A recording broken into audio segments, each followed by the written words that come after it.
Lately I've been feeling things change. We've been working hard, no sleep, get it every day. And I swear that we ain't stopping till we pay. Yeah, the pressure on, gotta make it work. Triple play, yeah. Triple play, making the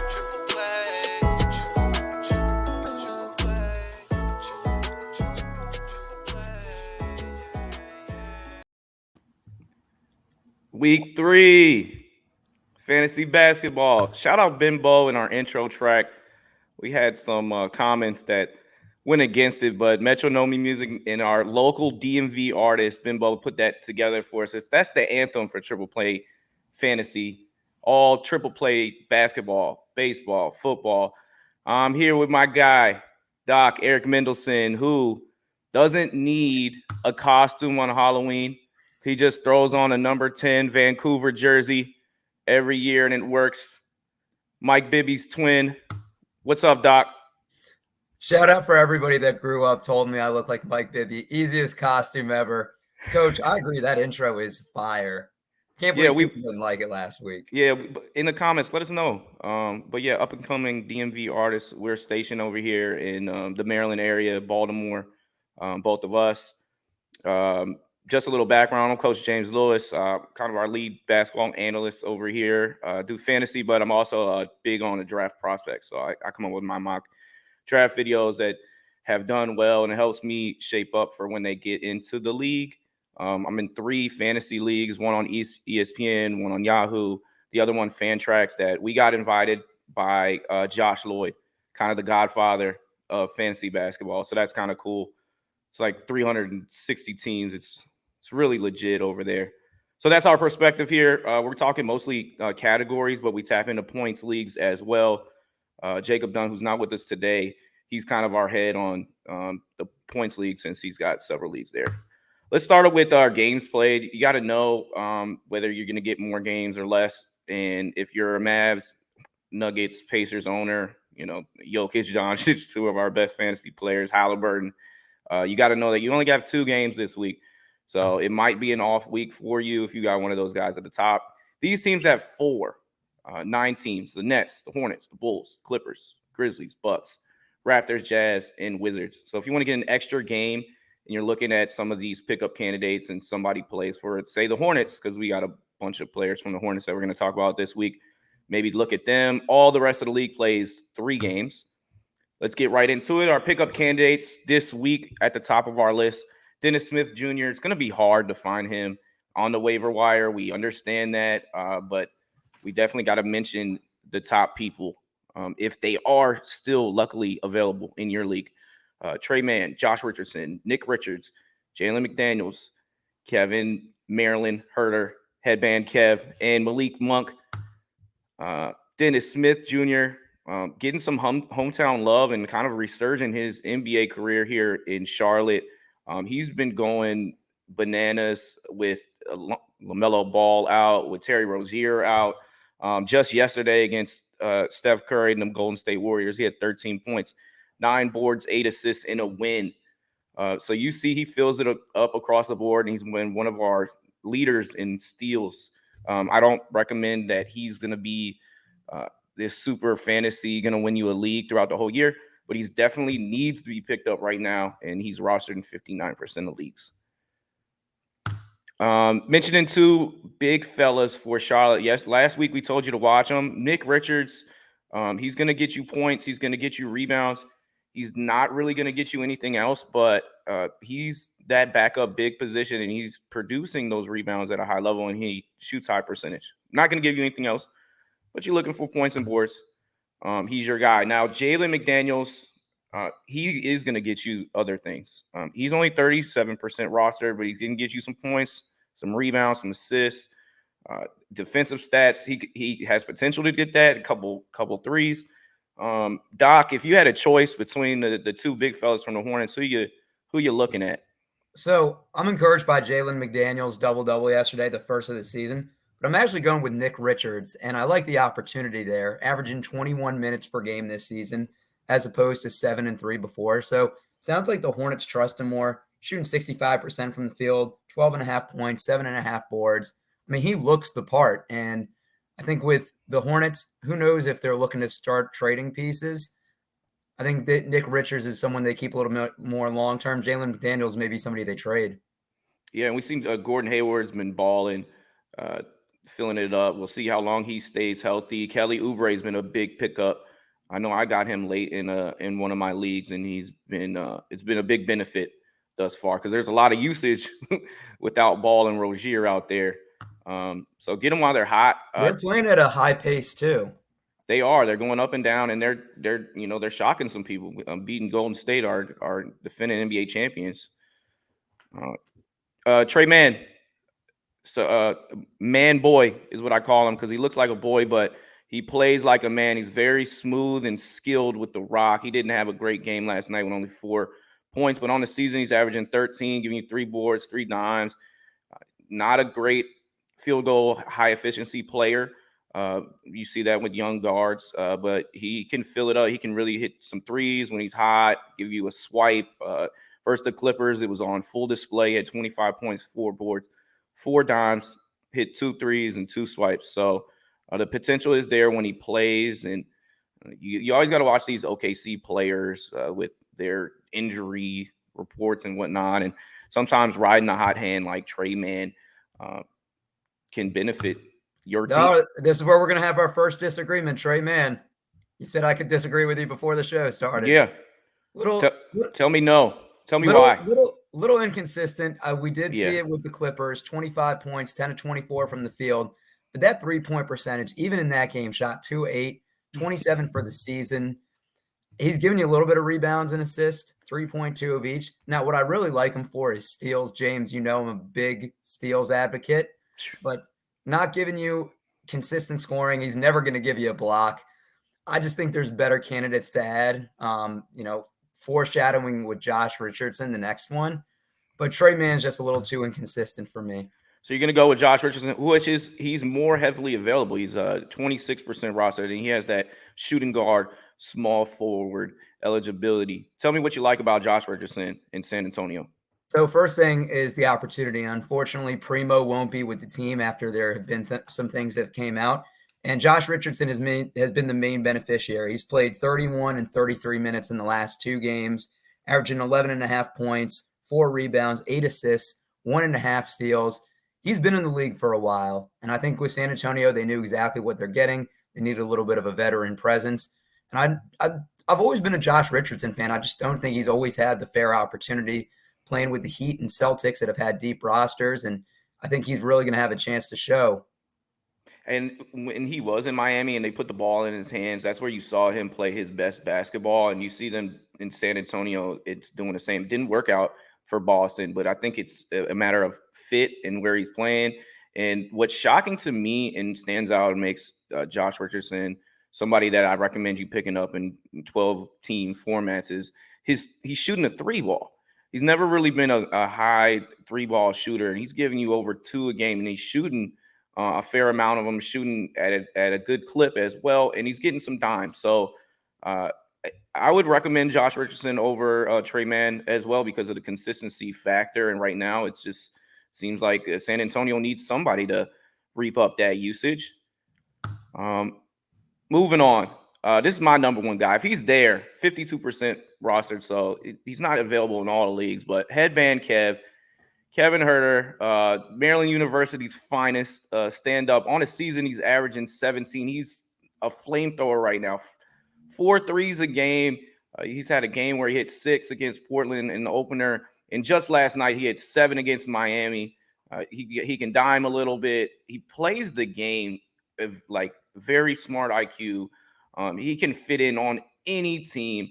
And I know Miami's watching him on the other end. Like, how can we get this guy on our team? He looks like he fits our mold. Lakers need him even more. Yeah.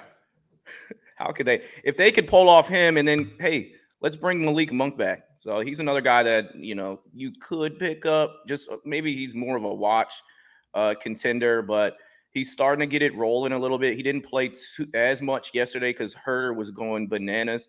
But in the 2 games prior to that, he had 15 points, 14 points, and he's dropping dimes. This is the big thing. His 7 assists against Memphis and 8 against Golden State. Where is this coming from? Playmaking Malik Monk. Maybe LeBron shed some of those playmaking skills over to good old Malik Monk. And shout out the backcourt of Kentucky having a resurgence. Him and Fox is going crazy this year, even though Sacramento has had the toughest schedule in the NBA so far. Don't write them off just yet. Finally got their first win. Yeah, like I said, they played Memphis. They played the Nuggets. They played the Warriors. They had a gauntlet, and it's a whole new team. But I love me some Keegan Murray, my favorite for Rookie of the Year. Well, I don't know how you can overlook Paolo, but we'll see what happens. Maybe winning becomes a factor here. Pickup candidates. Bismack Biyombo started the second half, and he got 11 points and 13 boards. We know that he produces that and gets blocks when he plays. We'll see how long Ayton is out with his ankle sprain, but this week you're going to want to stream him for a couple days. And then Bol Bol, I'm going to let you take it away because this is your guy. Bol Bol, my guy, finally getting the playing time. 3 games with 20-plus or more minutes, averaging 6 rebounds on the season, 2.3 blocks, blocking shots with ease, barely has to jump, playing a little bit of the point. We love point Bol here, but 64% from the field, 2.3 blocks per game. He's only averaging 0.2 steals. He has 1 steal on the season. I see that going up. With how lengthy he is, I can't imagine that's going to stay that number. So I love him rest of season. I love what Orlando's toying out with, trying different lineups. And somebody right now that, hey, if he's available, I'm grabbing him. In the league with James and I made sure I got him early. But you can't teach height, and he's 7'2" with a 7'8" wingspan.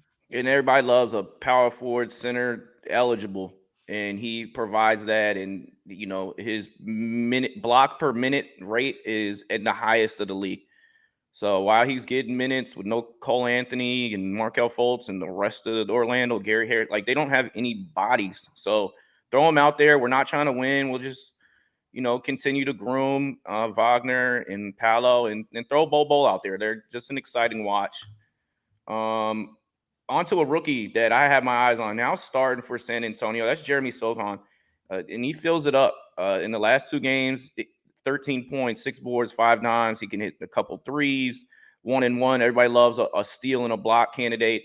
And he just plays a smart brand of basketball. I love his fit with San Antonio. I think it's just going to grow as the season goes along. I know people have been watching Zach Collins because what he does when he does play in his 15 to less than 20 minutes a game is he's getting you blocks, he's getting you assists, he's getting you rebounds. So that position is something to watch. But right now, Jeremy Sochan is getting the starters minutes and he's closing the games.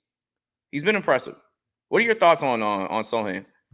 Yeah, so once again, he might be someone that has a little bit more playing time with Primo out. Once again, it's a little bit more speculative, but the Spurs are trusting him. I mean, right away, he's played in at least 20 minutes, 5 out of the 6 games, and he's getting a little bit more aggressive. His shot attempts the first 3 games, 8-4-3. Now we're seeing 9, 13, 8. They're trusting him a little bit more with the ball. As you mentioned, 6 rebounds, 5 assists, a block and a steal. You love people that give you the stocks candidate. So, yeah, if he's available, I would add him. I mean, he's available in many, many leagues, only 14% rostered. Andre Drummond is only rostered in 45% of leagues. But he's still a rebound machine. He didn't play yesterday with his shoulder, something to watch, but he averages double-digit rebounds in 15 minutes. It's crazy. And then against San Antonio in his last game that he did play, 17 points, 14 boards, 3 steals. He's not really getting you the blocks, but he's been sneaky really good at steals his entire career. And if he gets minutes, he gets your rebounds. I mean, I wouldn't say he's a must roster, but, numbers don't lie, and that's a lot of There's something I want to say bad things about Andre Drummond, but I can't. I know. I do too. Our friend of the family, Brad Kilgore, loves him some Andre Drummond. So we'll leave him alone for now. Now, drop candidates, Isaiah Hartenstein in 12-team leagues. You think about him, maybe he's rosterable on your last person with Cats, but he's not getting as many minutes as I thought he was going to get. Mitchell Robinson is kind of got that locked up. He played 40 minutes game 1 and hasn't seen the court nearly as much. Santi Aldama has been trending downward as well. He's still holding down that starting spot for Memphis. So I'm talking maybe last roster on your team, but Dylan Brooks and Cats, I would cut him. He kills you in field goal percentage. Now in a points league, he's definitely rosterable. He's somebody to own, but I don't know why this guy shoots more shots than Ja Morant. It just boggles my mind. Isaiah Jackson, he's had 2 good games out of 6. Yeah, he's gonna get you blocks when he's playing, but it's just not looking like there's something there with Miles Turner back in the fold. And Chris Duarte, he's been playing for the Pacers, man.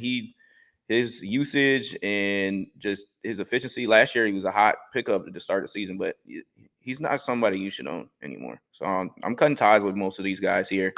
I'd rather have these safe candidates: Caleb Martin, Tyus Jones, Will Barton, Kevin Love, Royce O'Neal, Grant Williams, Bruce Brown, all kind of fill it up through the categories, and they're widely available in most leagues. Royce O'Neal plays basically the whole game every game, and he gets you those defensive stats. He might not score double digits, but he shoots a high percentage from the threes, and so those guys are safe to own. Like I have no problems if you keep those guys rostered. People to watch, or people that are bubble candidates you could pick up. Bones Hyland in his last game hit 7 threes. He went crazy, 27 points. And then Mo Bamba, who had 19 points, 6 boards, 2 3-pointers, 3 blocks. Fantasy owners of him last year are definitely watching him because he was a really good player last year. He's just not getting too many minutes behind Wendell Carter and Paolo. Any of these guys that you would click a pickup, Doc? Yeah, I like Lonnie Walker. The Lakers have a really aging roster, so you never know when Anthony Davis is going to sit out. LeBron has played in every game this season, but if the Lakers keep sliding, maybe he takes some maintenance days.